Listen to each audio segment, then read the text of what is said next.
at the end. So the first thing was this VM extensions have actually been around. They actually got announced, I think, at Build a couple of months back.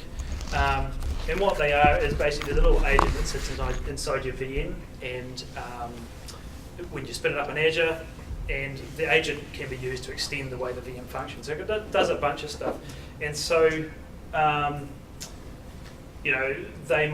there's a bunch of extensions that Microsoft provide that you can use inside your Azure VMs, and you select them as you deploy. So there's a bunch of them. So at Build, they announced the Chef and Puppet extensions. Anyone know what Chef and Puppet are? And using Chef and Puppet? So Chef and Puppet are, I guess, what you call configuration management tools, and what they do is they allow you to define a central repository of a VM configuration. When the machine boots up with a Chef or a Puppet agent on it, it checks in with that repository. The repository says you need to look like this, and the machine goes ahead and makes itself look like that. So it might be you need to install this bit of software, you need to enable this feature, you need to have this registry key in place, this user account. And Chef and Puppet have both come from the open source world. So Linux, a lot of Linux houses use Chef and Puppet, but it does support Windows as well. And so Chef and Puppet agents were actually announced at Build, and so you can, with your Azure VMs, be they Windows or Linux, you can spin them up with a Chef or Puppet agent pre-installed, and all you have to do is basically give it the name of your Puppet master server or your Chef server, and it will configure itself according to that. So that's quite cool. But what they did at TechEd was announce a few extra extensions. The big one was the VM access extension. So if you've got a VM that you spun up in Azure and you've forgotten what the admin password is, if you've got access to the subscription, you can use PowerShell to go in and reset the password, as long as you know what the admin username is. So if you know what the admin username is, you can get in, reset the password, and soon they'll be able to do things like reset network config as well. But so at the moment, it's reset your admin password, and you can rename your admin account if you need to as well. It's quite handy because you could spin up an Azure VM for testing and then forget what the password is, because that's what you do. That's what I do anyway. There are a couple other. There's some stuff that they can do about Virtual Machine Manager and using Virtual Machine Manager templates to configure Azure VMs. I haven't actually seen how that works or how it's implemented or anything, so I don't really know. And RDMA drivers for Windows means that the big VMs which they announced, which I'll show you, which we'll talk about in a second, they can do real super low latency. Those RDMA drivers are something like 40 gigs per second or something. So you can get 40 gigs per second network connectivity between VMs in Azure. They're real big VMs, and we'll talk about what size they are in a second. So like I say, they announced Puppet and Chef already. What they also added at TechEd was basically the ability to put a custom PowerShell script in for when you boot up an Azure VM. So instead of having to boot up an Azure VM, then do a whole bunch of configuration kind of outside the VM or outside the Azure provisioning process, you can now have your VM configured as it's deployed. So you just say, here's my PowerShell script to configure up the VM, load it up, and away it goes. So when the machine boots, the first thing it does is, using the local system account, it will run that PowerShell script. So then you can do things like, if you don't have Puppet or Chef in place, you can do things like put, install roles, user accounts, do whatever you can do with PowerShell basically. So you're kind of limited by your imagination in a lot of ways. There's a similar thing in Windows, which got, I think it was in 2012 R2, or the PowerShell v4 release, called PowerShell Desired State Configuration. It's basically the same concept as Puppet and Chef, but it's in a PowerShell world. And so the same thing, you've got a central configuration server. You can point your Windows VMs at the desired state configuration server, and it will tell it what the configuration could be. So you can use a custom script to basically tell it to do the DSC configuration of whatever you need to do. The other thing that got added was virtual machine security extensions. So now when you spin up an Azure VM, if you wanted, you can have Microsoft's anti-malware, you can have semantic endpoint protection or Trend Micro deep security agents installed, pre-installed as part of the VM. So you don't have to, if you're running, you don't have to worry about installing your own stuff. You can use theirs, and Microsoft manages the updates and those kinds of things. So that's it's kind of another little handy bit that happens inside the Azure VMs if you need to. And Visual Studio actually use Azure VMs as well. So in the update 2 release of it, I don't know how many people are developers here. Any developers? Oh, heaps. Good. So maybe it might make sense to you. So with the Visual Studio extensions, they will, in the update 2 release of Visual Studio, which got announced at TechEd, you can provision Azure VMs directly from Visual Studio, but it will push the Azure agent in as well, the web deploy agent, so you actually can spin up a VM and have it ready to accept your code straight away using web deploy. And also the remote debugging stuff is also enabled as an extension as well if you provision through Visual Studio. So all kind of really handy, just extension that's for VMs. They also announced that there's a SLES, SUSE Enterprise Linux image available that has phone support through the Azure support channels. So if you've got a problem with the SUSE image, anything happening inside that thing, you ring up Microsoft and they'll support it through Azure support, as opposed to having to have a separate support contract with SUSE or Novell or whoever owns them these days, Attachmate or whatever. So it's just an extra charge that you basically pay to have support. It's kind of handy. So I talked about these big VMs, the new VM sizes, A8 and A9. So you get an 8-core, 56 gig RAM VM, and A9, which is 16 cores and 112 gigs of RAM. So they're real big, beastie VMs that you can use for running kind of high intensity workloads. They're only available in a couple of regions at the moment. I think they have to basically roll out new compute infrastructure to actually get them supported around the rest of the regions. So it's going to take a while. So I think one of the US regions has got them, and I can't remember where the other ones are.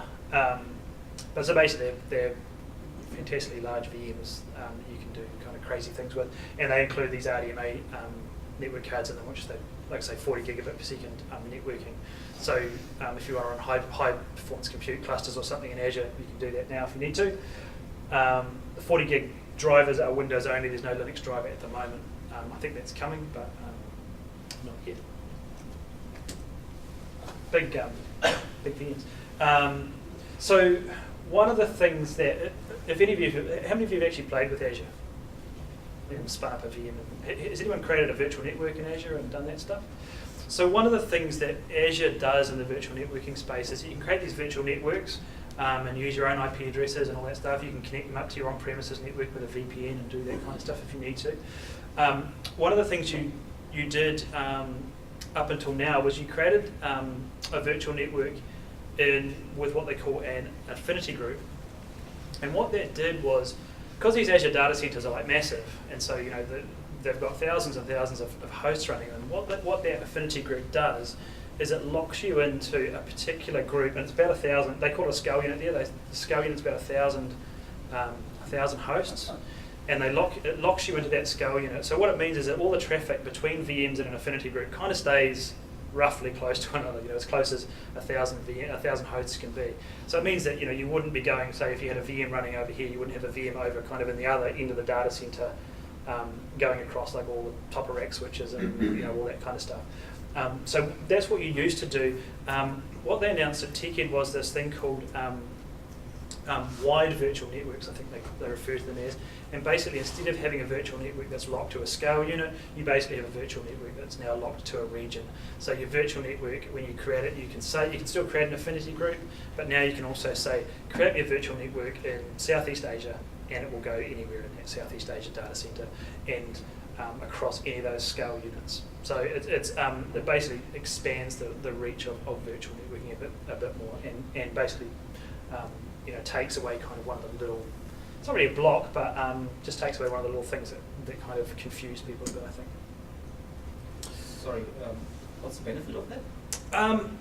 They're enabling new features into the wide virtual networks. So, and I don't know why they're enabling them into the wide virtual networks as opposed to affinity groups. So the one we'll talk about in a second is internal load balancer. So they've released internal load balancing, but it's only available if you've got a wide virtual network. It's not available if you're an affinity group, and I don't know why. So I think it's more about scale than anything else. But yeah, honestly, the answer is I don't know. I think it's also to benefit those new VMs.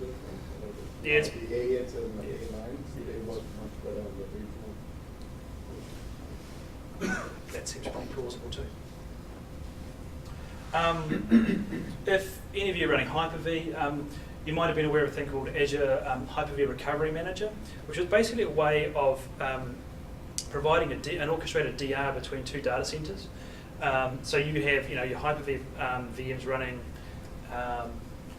in one data center, you'd have them using Hyper-V Replica over to a second data center, and then you'd have this Hyper-V Recovery Manager sitting up in Windows Azure talking to both instances, and you could use that to orchestrate a failover and do failover testing and all that kind of stuff. So it's kind of a hosted service for running your DR stuff. So instead of having to worry about what where your orchestration tool is sitting, have I failed my orchestration tool over, or is it running the second data center? You've got this tool that's basically available no matter what state your data centers are in. So it's a great tool. But what they announced at TechEd was they've renamed it to to Microsoft Azure Site Recovery. And one of the great things about Azure Site Recovery is that you only have to have one site, so you can use Azure as your disaster recovery site. So you can replicate your VMs from your premises into an Azure data center, which is actually pretty cool, because that means, hey, all of a sudden I don't have to have a second data center at all. I can just have a single data center, and Azure becomes my failover data center. At the moment, that means replicating to realistically West US or Southeast Asia. Microsoft have said many times that the Azure data centers are coming to Australia. They just haven't kind of said when, but they are, they're coming. But when once those Australian data centers open up, that will kind of make this, I think, even more attractive. So if you're running Hyper-V, there's a new option for you. Pretty cool too. In terms of networking, kind of four or five quite big things got announced. First one is VNet to VNet connectivity. So,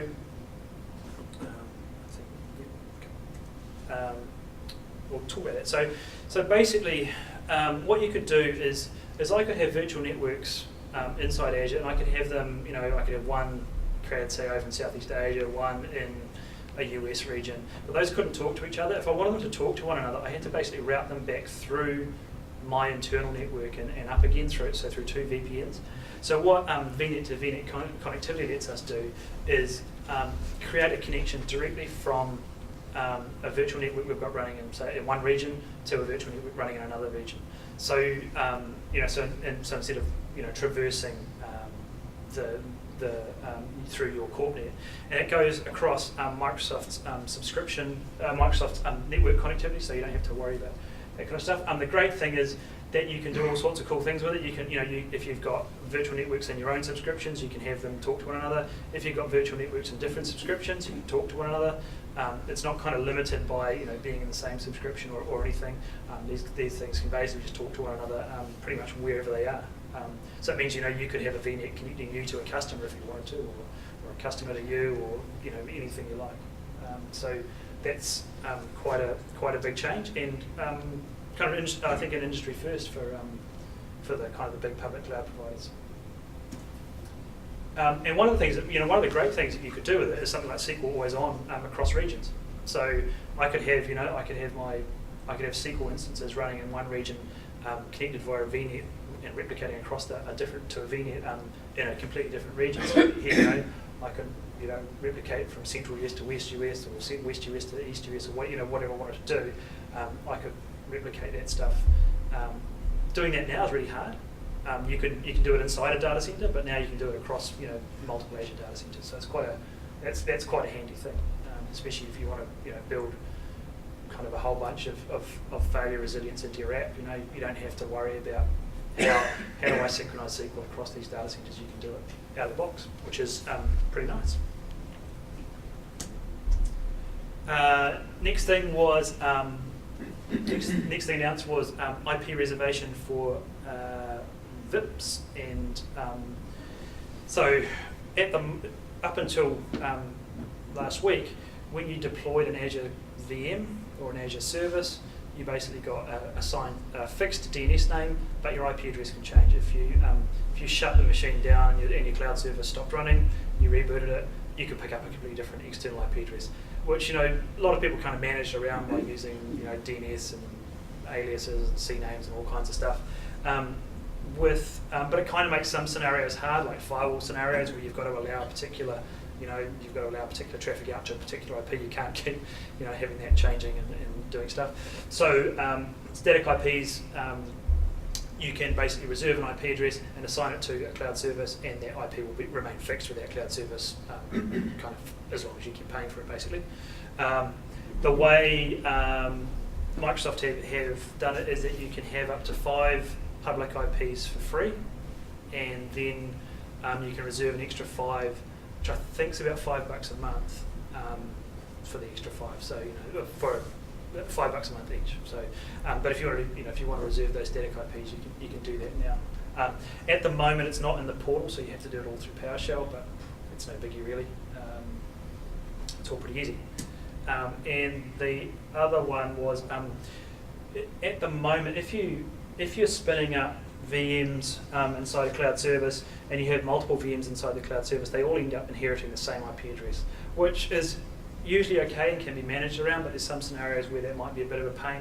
And so what they've done is also instance level VIPs. So instead of having one IP address coming into both these VMs, each of these VMs gets a public IP address.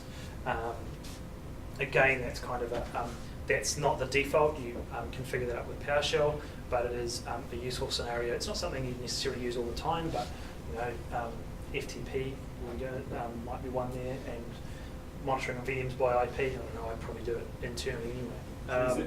Is there extra cost for that default reserve for you? If it's just one, get additional 5 if you. Yeah, that's the same thing. Is so that you get 5 static VIPs free. And you can get another 5 for the extra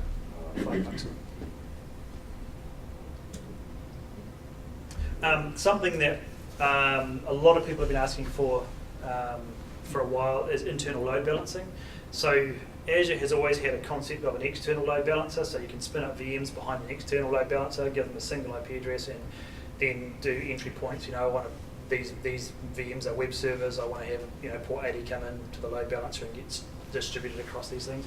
But when it came to do things like back-end systems, so maybe you had a mid-tier environment, doing a 3-tier app, you've got a mid-tier that's doing some business processing logic, you want to do load balancing across that, you couldn't do it inside Azure. You had to do it as a separate cloud service and have the traffic go back out the internet and back in through a public IP address.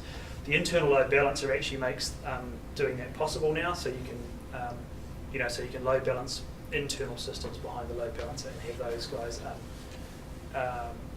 just treated as another kind of resource that can you can do what you like behind it, but the IP address stays the same, and you just talk to the single IP address and stuff happens behind it. So that's actually really handy. A lot of people have been asking for that. It's kind of been a bit of a blocker for some people. One scenario that is immediately great, this makes immediately great, is if you're using Office 365 and you want to spin up ADFS to support single sign-on and that kind of stuff. This makes it much, much easier to do in Azure now. So you can do front-end web application proxies sitting behind the external load balancer, the back-end ADFS servers sitting behind the internal load balancer, and so you've got a single service that's fully resilient through the service. It's that's just one scenario that comes to mind straight away. Carl's stoked. So yeah, so there has been a bit of. So, to break the monotony, let's have a quick look at a couple of things. I should have said the internal load balancer actually is a PowerShell only thing at the moment. What I can do, I'll type the command get Azure internal load balancer minus service name. I'll do this zoomed in. Hopefully that should take a second. So I've got an internal load balancer set up between two VMs here. I'll just show you the config of it, assuming it works.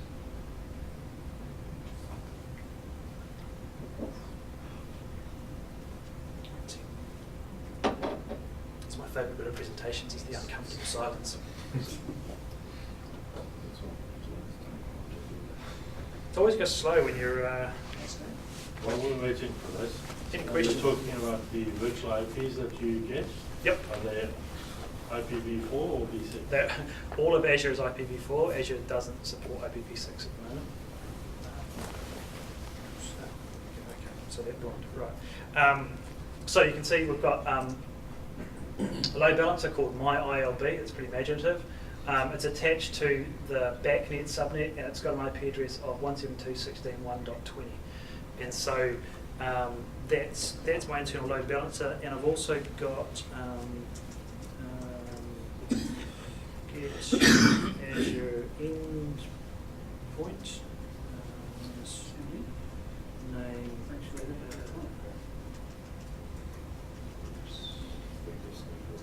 Let's try this. So we'll just look at that. Here, oops, there we go, my awesome drawing. It's pretty good. Here you've got a load balance set name. It's internal, so it's sitting on the MyILB internal load balancer. So there's the IP address 172.16.1.20, and it's on port 80. So that endpoint on that VM is behind the load balancer. It's one area where I think Microsoft could do a lot of work, is making the load balancer easy to work with, because they're actually they're not very intuitive when you have to configure them. You add endpoints to VMs. You don't add endpoints to the load balancer and tell it what VMs are behind it. You actually configure the VM as opposed to the endpoint. So it's kind of a bit backwards in my opinion. So it's one of the things I reckon they could do a lot of work on. But basically, we've got an internal load balancer sitting there exposing port 80. We'll come back to that in a sec, because what I also want to show you, and so I can show you a couple of things working together. I've got two virtual networks here, SFDemo VNet, SFDemo VNet 2, also imaginative names. And so what you can see here is I've got this SFDemo VNet, which is connected, this is a VPN connection, to a network called VNet 2 Local. And actually VNet 2 Local is is this SFDemo 2 VNet here, which you'll find is connected to a virtual network called VNet 1 Local, which is the other network. So these two VNets, and if I can show you, this one is sitting, will it show me? It won't show me, because it's sitting inside an Affinity group. This one's sitting somewhere in West US, I think, and this one is sitting, this one is one of those wide VNets, and this is sitting in Southeast Asia. So you can see location, Southeast Asia. The other one's somewhere, I think, in the US. I can't remember where I created it. I did it this afternoon. So this one's, so I've got a VNet, I'm using VNet to VNet connectivity between my two locations, Southeast Asia and in the US.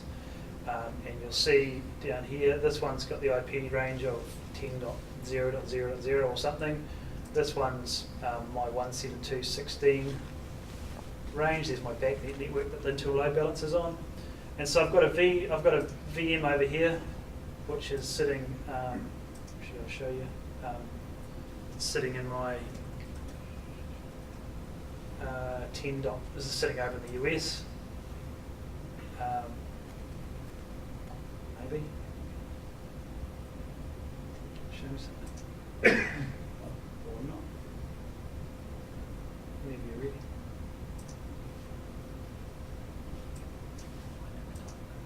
While I'm waiting for that, I'll just show you this instead. So what I'm going to do is go from this VM across the VPN to my internal load balancer. So I've gone across VNet to VNet routing, so I'll show you that, and hit the internal load balancer. So I've got ISVM1 sitting behind the internal load balancer. And that PowerShell, yeah, there you go. So that PowerShell maybe won't work because it's in. It's that setting the 10.0.0. So I'm routing across West US to my internal load balancer through the VPN, through the VNet to VNet connectivity. So I set that up this afternoon. So it's doable in a short period of time. My problem was mostly dicking around with the XML files. That's one of the things you do have to do is muck around with XML with the virtual networking XML. But once you've done that and figured out all the syntax errors you made in your XML, you're good. Sorry. I don't know who came up with XML, but I liked any files. So do you have to give up on local to Azure VPN then? No, you don't. You can have, you can still have yours. Oh, so one of the other things they announced, and I'm not sure if it was. Oh yeah. So one of the other things they announced, and I was going to get to it, but I'll talk about it anyway. One of the other things they announced was multiple site-to-site VPNs. So at the moment, if you wanted to do, up until last week, if you wanted to do, if you had multiple offices, say around the world, and you wanted to connect them to an Azure data center, you basically had to pick a central office and then route everything into Azure through a single VPN connection. And so kind of use a hub and spoke for your network and then into Azure. What they announced last week was site-to-site, multi-site-to-site VPN as well. So now you can have Azure and you can have multiple sites connecting in via the VPN. So because this is just using Azure, the Azure VPN to connect, and because you can now do multi-site-to-site VPNs, you can actually have connections from your site into both those sites if you need to. And are you finally able to add additional VPN connections then while the network's already up and running? That's I think one of the blockers really to continue if you already have that set up, right? I believe so. I believe so.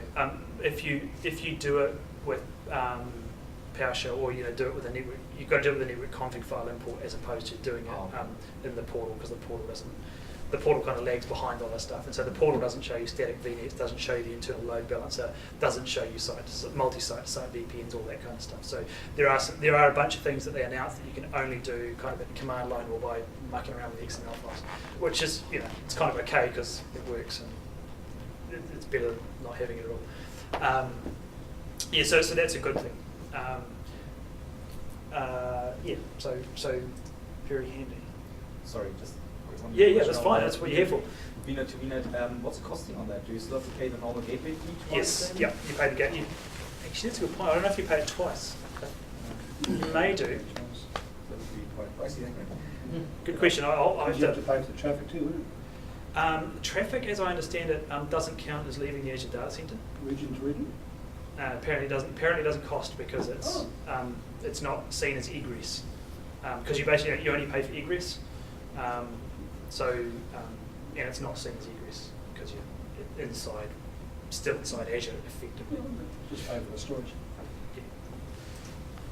Yeah.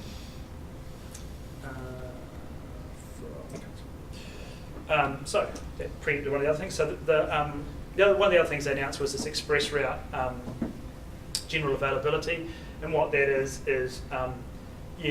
we've talked a lot about site-to-site VPNs, which are IPC VPNs over the internet. But if you wanted something more dedicated, you can use this express route thing. So there's a bunch of partners that. So at the moment it's AT&T, Equinix, and there's a couple of others in this area. I can't remember who they are. Remember? Singtel? The other providers doing express route. Is it Singtel? Yeah, Singtel, AT&T, Equinix. Equinix is a point of presence or whatever. Yeah. IX. Yeah. So I think BT as well was. Oh, okay. Yeah. So there's a bunch of them doing this thing. And so basically, gives you a dedicated connection from your premises into an Azure data center. So you don't have to go across the public internet at all. I understand that the Microsoft New Zealand guys are working with some local providers to see if they can do the same thing here. I don't know where that's at, so that'd be kind of handy as well. So that's kind of just a different option for connectivity. We've had one customer who chose to go this way with AT&T because it couldn't do multi-site VPNs, and so but it's actually really better for them in the end anyway. Because they get a better connection through the Azure. And then the other one's this multi-site VPN, which we've talked about already. Azure Files was something else that got announced last week. So one of the things that's kind of proved difficult for some customers is picking up existing systems and moving them into Azure. If they rely on things like having a file share present for, say, shared config or that kind of thing. And so what Azure Files does is it gives an SMB interface into Azure Storage.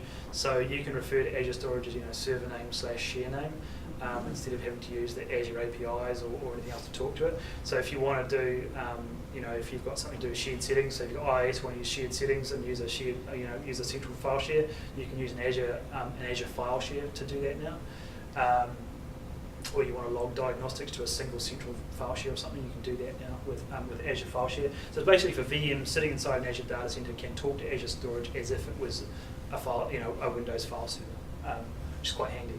And it's still backed by Windows Azure Storage. So that means that there's 3 copies of the data inside Azure Storage. You can enable geo redundancy if you want to, and have 3 copies in another data center, so you get kind of get 6 copies and all that sort of stuff. And you do it all for 3 cents a gig or whatever it costs. Whatever outrageously cheap cost it is. So that was quite a cool thing. Sorry, question on that. How does the authentication work on that one? That's a good question. I don't know the answer to that because I wondered the same thing.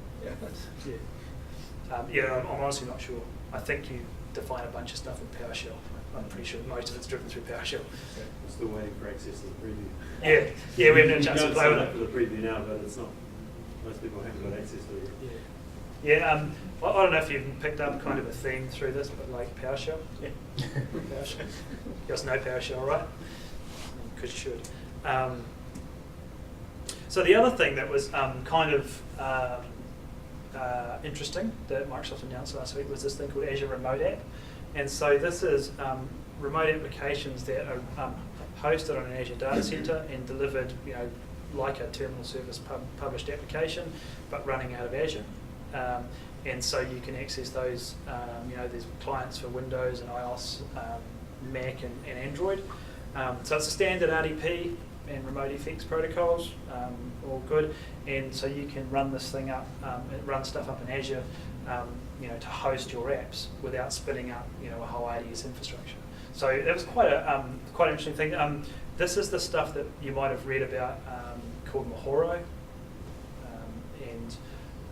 So that got announced last week. So they've announced 2 deployment choices. So basically, there's a remote app cloud deployment. So everything's sitting in Azure, and it's basically that's fully run and managed by Microsoft.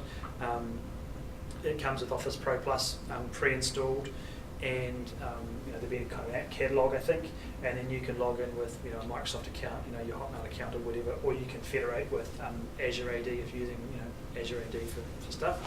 The other option is kind of this remote app hybrid deployment where you customize the image yourself and you deploy everything up into Azure yourself, and then you've got your full, and that's using Azure VPNs and those kinds of things so you've got access to your internal network. So if you've got stuff, this is kind of more your standalone, I'm a fully cloud enabled kind of organisation. This one is I still want access to all my stuff on my internal network. I've kind of got all these legacy systems or whatever. I want to do stuff like that. Then that's your hybrid deployment model. Stu, is that first one remote desktop services, so you can install anything on those servers? No, you can't, as I understand it, Nath. It's managed by Microsoft, as I understand it. So it's kind of. I think you can upload. Yeah. At the moment you can't, but I think you'll be able to upload pre-packaged or packaged stuff. Under the covers, it is based on RDS. Yeah. I was going to show you it, but I can't get it going inside Microsoft, which is kind of awesome. But so there's a separate application for it. So this is the remote app. Dashboard, yeah, and so I can, I should be able to sign into this, and but I get this every time, so I don't know what's going on. But yeah, so it's kind of, and so it's typical remote app style stuff, but it's a separate client, and I can't remember where I saw something. Oh yeah, remote desktop Mahoro connection. There, so you can kind of see the name made it through into the preview at least. I would love to show you, but we just can't get it going. And again, you can sign up for the preview of that. So there's kind of, if you go to remoteapp.windowsazure.com, you'll get that. You can sign up and get that thing straight away, but you can add it to your Azure account, or you can sign up and add it for the preview and add it to your Azure account. but it looks like there's a massive backlog for that because I signed up and still haven't seen anything, and there's a load of people who are saying we haven't seen anything. Yeah, but it's worth, you know, if you want to play with it, sign up and get your name on the list, and hopefully it'll come through.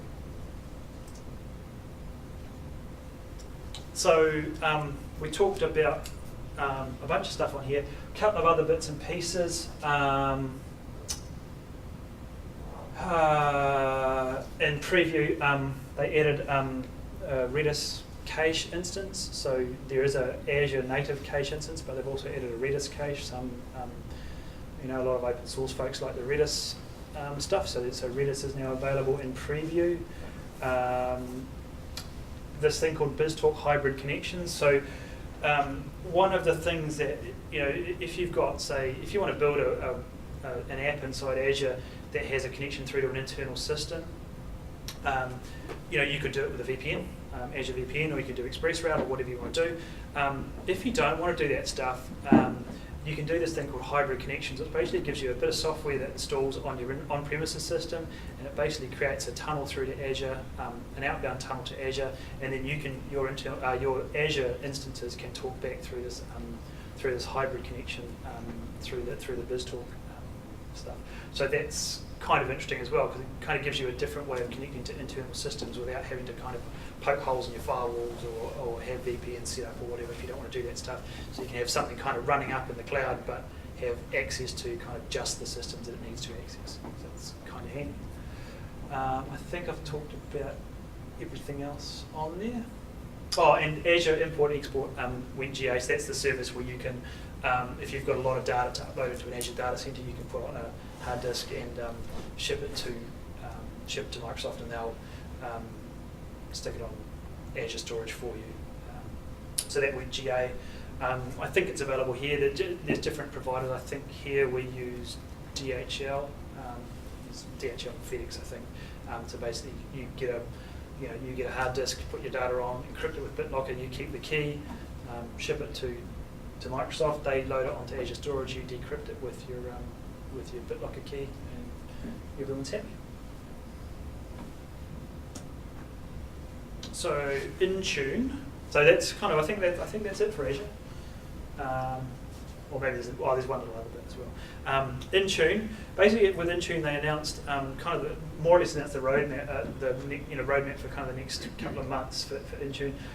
One of the things they announced was this concept of managed Office mobile apps. I don't know if you want to talk about this, Nath, or no, you're right. All right, happy down the back there. So basically, what it is the apps that Microsoft ship. They're providing a wrapper for basically making policy around those mobile apps. So when you ship it, you can put this wrapper around it, push it out via Intune, and they're basically managed apps. And so you can define what those apps can do. You can kind of put there's things like can they copy paste, what apps are they allowed to interact with. If I launch up a web browser, what's it allowed to see? Those kinds of things. So they're doing that for the Office mobile apps that they ship for various platforms, and they're also providing a wrapping tool. That lets you wrap policy around other enterprise apps that you might have. So if you're building apps that you're pushing out via Intune, you'll be able to wrap policy around those apps with this wrapping tool. The other thing was this managed corporate devices. So the ability to, if you've got devices that don't have, there's kind of the assumption in a lot of the stuff that it's a one-to-one mapping. So I've got, that's Stu's phone, and so we'll manage it as Stu's phone. But there's kind of there's classes of devices where you have multiple users on them. So kind of enrolling them as multi-users kind of been a pain up till now. So there's kind of ability to do that. They're going to add the ability to enroll these called multi-user devices and manage those as well. That's kind of what Intune announced. So on Intune, is there any plan for Intune to come to manage Windows servers ever? Was that totally? Don't know. It's still, kind of config manager at the moment, really, isn't it? But yeah, who knows? Intune's really focusing on the client management at this stage. I don't know if it means they have server management too. It's just not something we see as a big opportunity. The challenges are all those unmanaged devices, the mobile devices, the iOS, the Android. once you've moved all your services to Office 365 and Azure as the working service. Well, yeah, Darryl Webster from shared the point now, so pay in place. Yeah, I work for someone. Just grabbing that thread about multi-user or multi-device Intune. One of my first points about announcements for Office 365 is installing the click-to-run build on remote desktop services. So up until this announcement, you couldn't put it on a Citrix server or RDS server. You had to get a separate retail build of the software, and you were covered by licensing if you were licensed by Office 365, but you couldn't use the click-to-run build. And that was because it wasn't user-aware, multi-user aware rather. I'll ask the question because I know there were about 8 or 9 developers that stuck their hands up. Who here's using Office 365 in the organisation? Even less than developers. Okay. And who's thinking of doing it? All right, one. Yes. Okay. Early on, like when 2013 was released, I was watching a few conversations in LinkedIn around that time, and Office 365 is finally enterprise ready. And someone threw out that thing, well, hang on, it's not able to run on a Citrix or an RDS server. And that, basically leveled the, maybe it's not quite. Well, it's going to be very soon. So one challenge that I do find, especially around the multi-user devices, if it's like a lone laptop or something like that, is that Office 365, it activates against the first user that logs in with it, and then that's licensing the user, but it's also letting the other people who are using that machine to use it too, even whether they're licensed or not. So yeah, that's going to be available soon. Being able to switch on that tag within the Office deployment tool to allow you to install it on shared computers. And yeah, that is a big thing. Being able to selectively install applications. So again, you used to have to just install the whole build, all or nothing basically.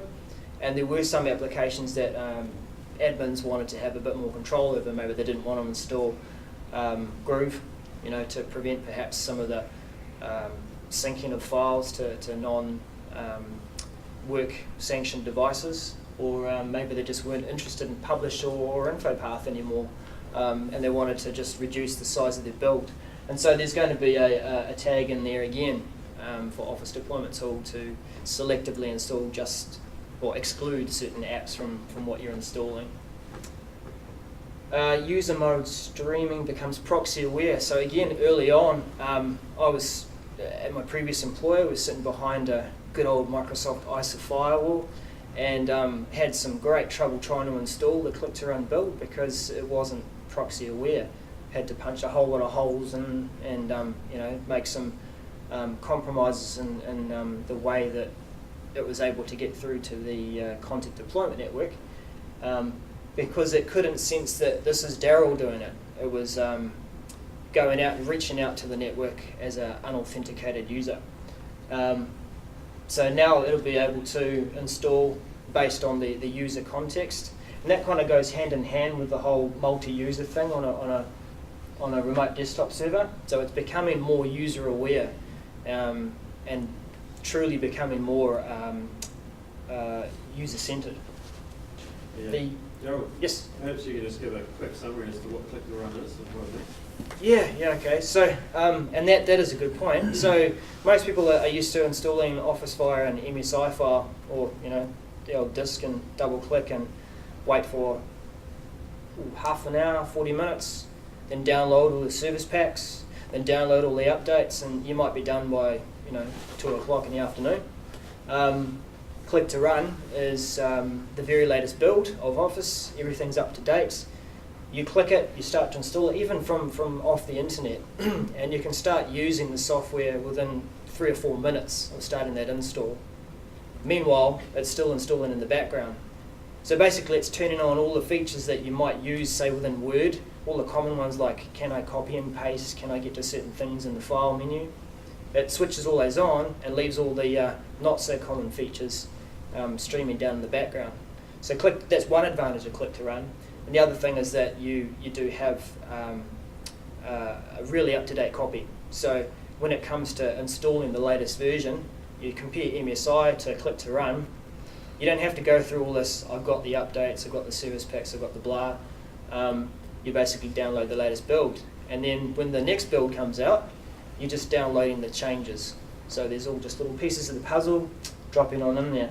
And that sort of gets to that other point about the Delta updates, that they've become smaller, faster, and you get a little toast pop-up that says you've got updates waiting for you. In the past, you can click on that. It comes, it shuts down all the Office applications, and does its thing, and then starts them back up again. But it does a nicer job now of, if you're in the middle of some work, it'll do an auto save and bring you back to that same state, that same cell or that same paragraph, and certainly less of a hassle than before. So that's the update and resume. There's an interesting theme I'm noticing too with OneDrive for Business. I'll clarify. OneDrive Consumer, OneDrive for Business. That's the one that sits inside SharePoint and within Office 365, SharePoint Online. They came out with a standalone product recently, where some people were just interested in using OneDrive for Business. We're not interested in using the corporate storage. We just want to have massive drives. We can still, we were able to have it with OneDrive Consumer, but why can't we get larger drives with OneDrive for Business? So Microsoft listened, they tweaked some things, and they even just, like I said, offered this standalone subscription for OneDrive for Business. What I'm noticing is that the trend is now that they're trying to almost create this as something of a personal homepage or a personal place to start your work. So you don't necessarily have to go to, here's my team site and I'll see all the things that are relevant to me in terms of an intranet side of things. I can go now to my OneDrive for Business and I can get something called site folders. So if you've followed a site, little button up on the right hand corner that says I'm interested in this site and anything that changes. More than just it being a bookmark now, you can go into your OneDrive for Business, go to site folders, and you can traverse some of those document libraries within that site. So it becomes a nicer way of trying to find the documents that matter to you and get to them quickly, rather than perhaps running up a great big list of favourites in your browser. The search has become improved on OneDrive for Business, apart from it moving from one side of the screen to the other for a bit of consistency. You can begin to type and it'll start pushing out those results of the search as you're typing, and it scopes to the things that you have access to and perhaps the things that you've been interacting with more recently. From those search results, you can quickly choose certain actions like being able to share. So it's trying to get you to the work that matters most to you as quickly as possible. And along with that is this change to the About Me site, which it's interesting, the positioning of if you've heard of Oslo and some of the things that are coming out where you'll have an application that can just present everything that's relevant to you, all your conversations, all your documents, who matters to you will all just be there. This almost seems to be one step closer to it. You can go to someone's About Me site and I can see that I've shared some documents with Nick, or Nick shared it with me, and rather than me having to hunt through his folders, they're there and I can see it just straight on the landing page of the About Me site. That's a few announcements around Office 365. Yeah, a couple more which I didn't look into closely enough before Stu told me about them. But encrypted storage, I can't expand on that. Is anyone, Regan, know much about that? So it's basically encrypting the data at rest when it's up in the cloud. So yep. A tick box that a lot of companies like to have on their stuff. Yep. So that covers the little niggle that people had where, what about my data at rest? It's encrypted between here and there, but when it's, yeah, okay, so that niggle's being plugged. And also data loss prediction coming to SharePoint Online. So if you're familiar with data loss protection within Exchange, saying, I don't want this type of information going out from my organisation, I'm going to block credit cards or customer numbers and you know, surnames or birth dates or whatever, there'll be that layer also placed over SharePoint Online too. I don't know a lot more details about that, but so. Excuse me, is that, as you said, is that encrypted storage on cloud? Yeah, so this is when you have an encryption key that encrypts and stores it all within the data centers. What is the necessity for encryption? What is the necessity? Well, the data is secured from other tenants and everything anyway, but some companies require their data to be actually encrypted at rest as well, so that people in the data center can't get access to it. Nobody can without the private keys. You know, when you're working with the cloud, why is it necessary? Why? When you're working with the cloud, why is it necessary to encrypt the data? Well, some companies don't want the NSA spying on their SharePoint files or cat videos that are stored up there or whatever. So unless you've got the private key, you wouldn't be able to access or get into any of the actual data that's stored there. The whole mega launch that Kib.com had when they put it back up, that was all built on encryption at rest for all the data up there. So somebody compromised the servers, there's no way they'll be able to compromise the content on those servers without the keys. So basically stops anybody else that's got physical access to the hardware from being able to access the data that's on that hardware. Yep. Unless they've got a really big computer. I think mainly it's because often you go to a company and it's just a bottom line security thing for something they're trying to do with SharePoint or file. And so previously you wouldn't be able to use SharePoint Online for that scenario. Now you can tick that block. Good for winning RFPs.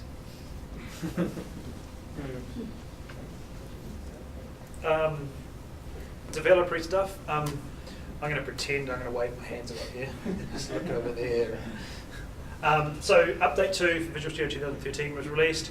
As far as I can make out, the big thing that got introduced there was the support for universal projects. So that's kind of Microsoft has been talking about that for a while, kind of building one project to support multiple devices. They added some new integration APIs for Visual Studio Online, and what that meant was partners could add extensions to Visual Studio Online. So it's not just kind of a vanilla Microsoft experience. Now you can kind of, partners can add bits and pieces. They announced a bunch of partners that had already built stuff, and I couldn't honestly tell you who they were, but there were a handful of them, done stuff. They also announced a preview of Apache Cordova support, so that's for building, as I understand it, cross-platform apps. So it's kind of a framework for building apps across multiple devices, similar to, I think, Xamarin. So the ability to build using the Apache Cordova framework as opposed to Xamarin. The Cordova is an HTML, JavaScript cross-platform one. Yeah. Whereas the Xamarin kind of compiles down to native code on the other platforms. Cool. And Cordova is quite reasonably popular, as I understand it. So. They talked a bit about ASP.NET V Next. Again, I don't know really what they talked about, but I know they talked about it. So it's kind of, at least there's a future for it, which I think a lot of people were kind of worried about. What's happening with .NET.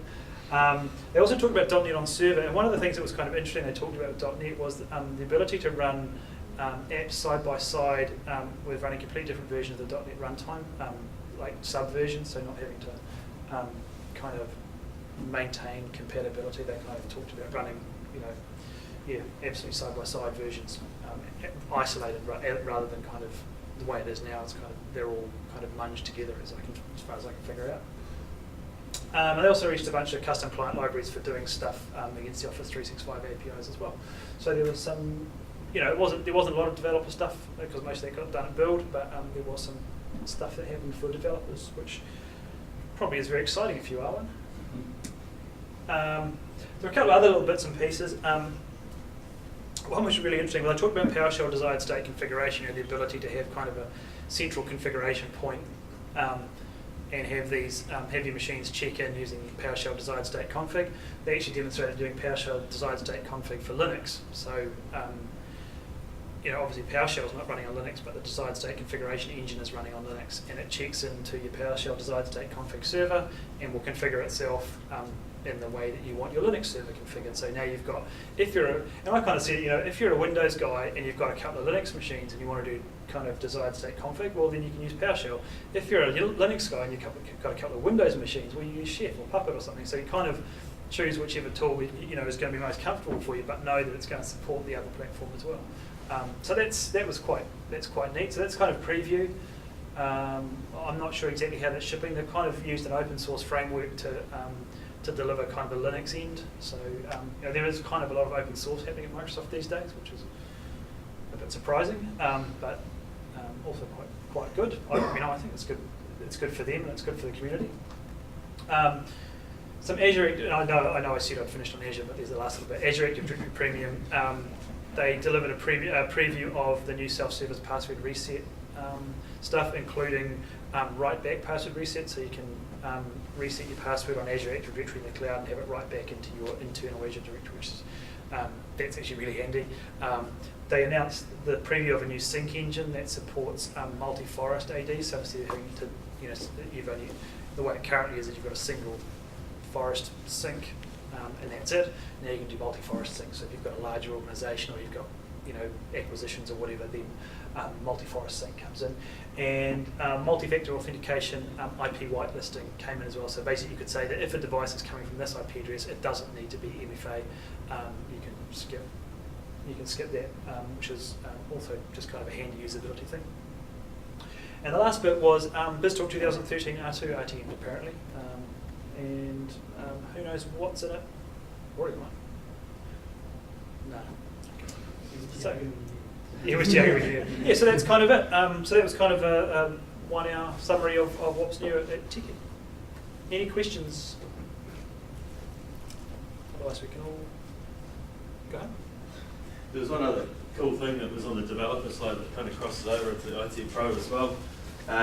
They've also released a tool that you can use to migrate your source code out of your TFS online if you've got developers using TFS and migrate it into TFS and Visual Studio Online. So if you've got TFS servers that are hanging code for a bunch of developers and you don't want to look after SQL Server versions, TFS servers and SharePoint servers and all the rest of that on premises, there's now a free utility that will help you shift all that up into the cloud, and then you don't have to worry about it anymore. And you just leave it to the developers. And vice versa? Out of the cloud down to on premises, I don't know if it will go that way. It's based on a tool. I've forgotten the name of the tool, sorry, but it's based on a tool that you can actually buy.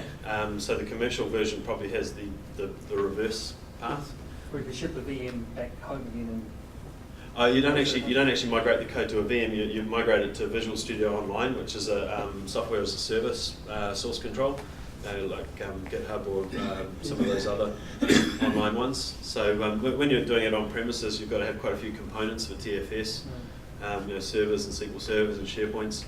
And when you go to upgrade it from like 2010 to 2013, for example, it's very specific about which versions of everything it uses, so it becomes a bit of a sticky thing to migrate.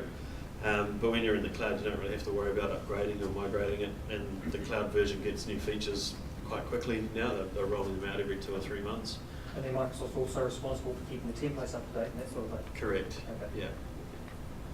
So and you can integrate it with some other cloud apps now as well, things like user voice, so that it pushes things from user voice straight into TFS if you want to have user feedback portals push back into the development processes.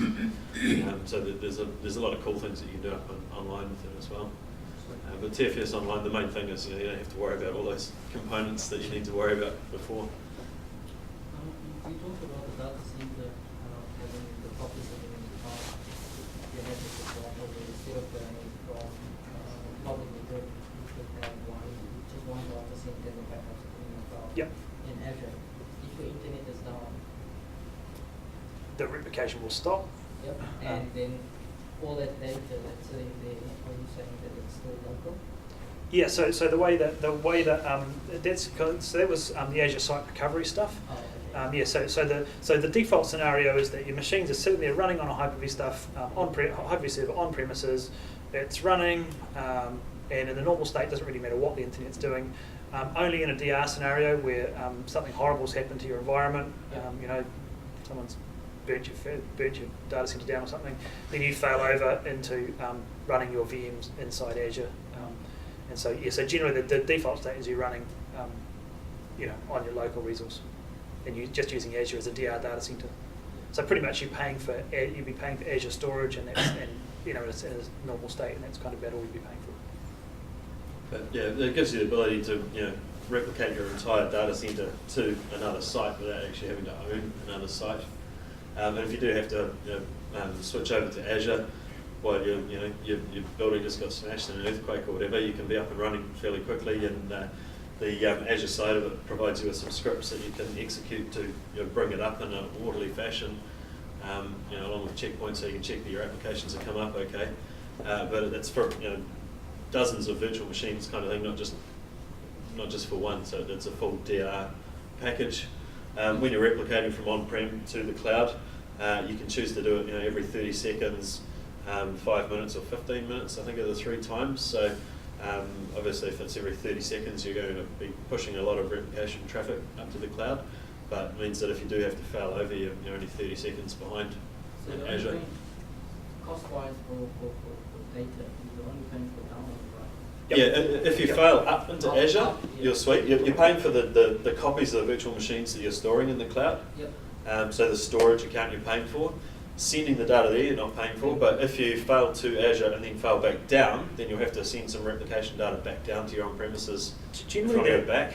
That kind of egress data, actually, when you look at it, actually isn't very expensive at all. Like I was looking the other day, it's kind of, I was in the calculator, it was something like 75 gigs of egress data for $10 a month. Yeah. So the kind of the net cost of the egress data is kind of negligible in the scheme of things. You know, still the most expensive part of all the cloud platforms is actually is compute.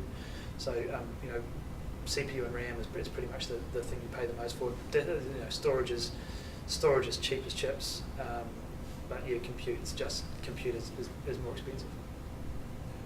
Excuse me, when you're buying the service,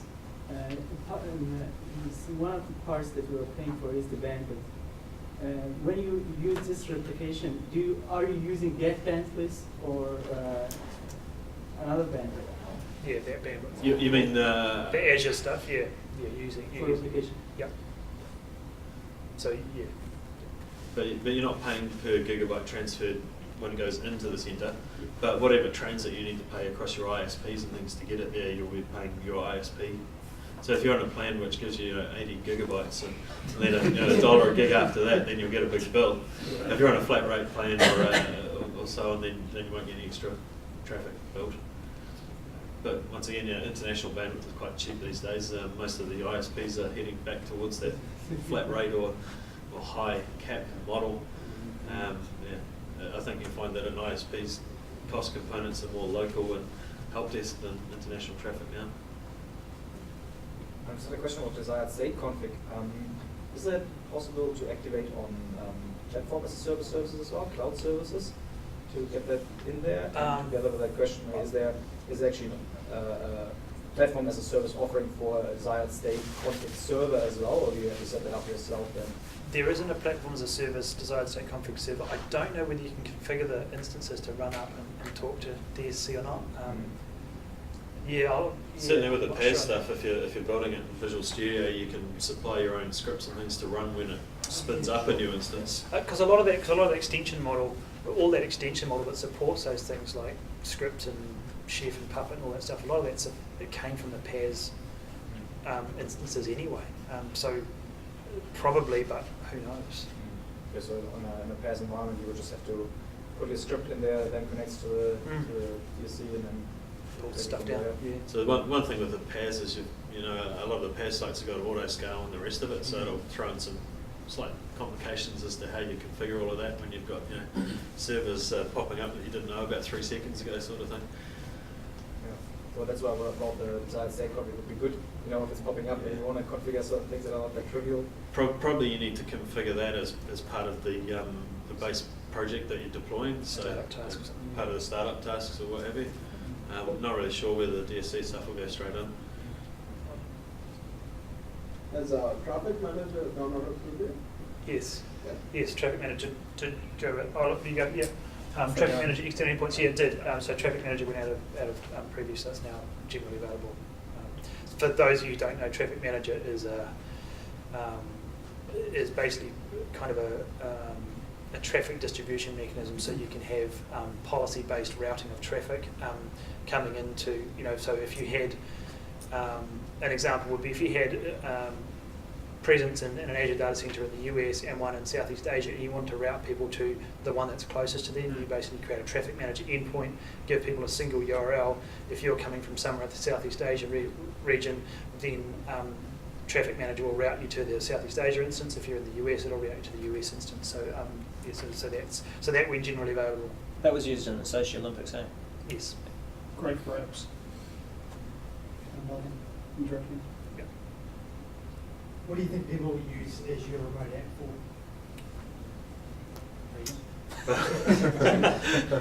Everything. Probably, one of the things would be to get the last of those, line of business apps that you're hosting locally on a server, get them up into the cloud so that you don't have any servers on premises. But if you're a global deployment, you want to manage a remote app thing out of scale, then it's going to be a lot easier to do that through. I know one scenario that I think will happen, because Microsoft announced this morning that by the end of June they'll have SAP supported on Azure. So it's quite a big announcement in terms of strategic partnerships. That brings this kind of SAP and Oracle on Azure. The one thing I reckon you'll want to run in a remote app session, SAP client, because you won't want to be running it here. And we have got, Datacom, we've got a customer who are basically waiting for this announcement to start doing more stuff, because they wanted to run SAP in Azure, and all their testing they've been doing it with, basically they've been running up their own remote app servers in Azure and connecting up to the client that way. It's the only way they can get acceptable performance, so that's one scenario that would probably be. Does the AWS workspaces have the same concept of remote app, or is it remote desktop? It's remote desktop. It's remote desktop into a server, so you get a server that looks like a workstation, user experience and all that stuff. But it's just a full desktop. It is quite a different concept. So what do I check the CPCI that you can't do a remote app? I don't know if it's that you can't. It's that they don't enable it. But I don't know. With Citrix, you've been able to do the Citrix flavor of remote app inside of Azure for some time now. So this is kind of giving you a similar product, not the same product as Citrix, but it's giving you the ability to do the remote app direct out of Azure through the portal without having to go through the extra Citrix infrastructure bits and pieces. So from a IT pro management point of view, it should be a lot easier to deploy and manage and roll out than a whole RDS thing. The other thing is, if you're using your tablets, your Windows tablets out on the road, and or even your iPads or your Androids, you can deploy the calculator app or the or your SAP client or whatever on those things with the full fidelity sort of experience, on those devices that just cannot run it. And because it's tuned out through Azure and you can manage those devices through Intune, then you get a pretty good remote worker experience when you start putting all those together across not just a Windows client but other devices as well. So no one here's got to play with it yet because there's quite a long wait list. But do you know of any comments about how it performs with touch? How it performs with touch? Yeah, is it touch aware? Or does it help? Because it's RDP 8 or 8.1 or whatever version they're using. So it's the RDP protocol underneath. So and since version 8 it has been kind of touch aware the same way that Windows client is touch aware. It's the same as it's the same touch aware, just like Office. Yeah. There's no But they don't Yeah. resize menu options No, and no, things no. like that for your finger or anything. So yeah. But if you want, if you run a touch, an app that's built for touch, it Yeah. will work. Yeah. Looks like Regan's got some prizes. There's some Bluetooth wireless headphones and How are we going to 3 do little we chargers. choose so, the person with the best question? Or something? I don't know, where you can make up a question and ask it or whatever. That's too hard. Too hard. That's too hard. I think just ask it once. I think this gentleman over here with the beard. Yeah, a lot of good questions. And it's particular beard, so I think that's good. And So there was- don't ask what the announcements were. Yeah. Yeah. Who else asked me a really interesting question? Oh. There you go. See? So we're all here. Minimal effort.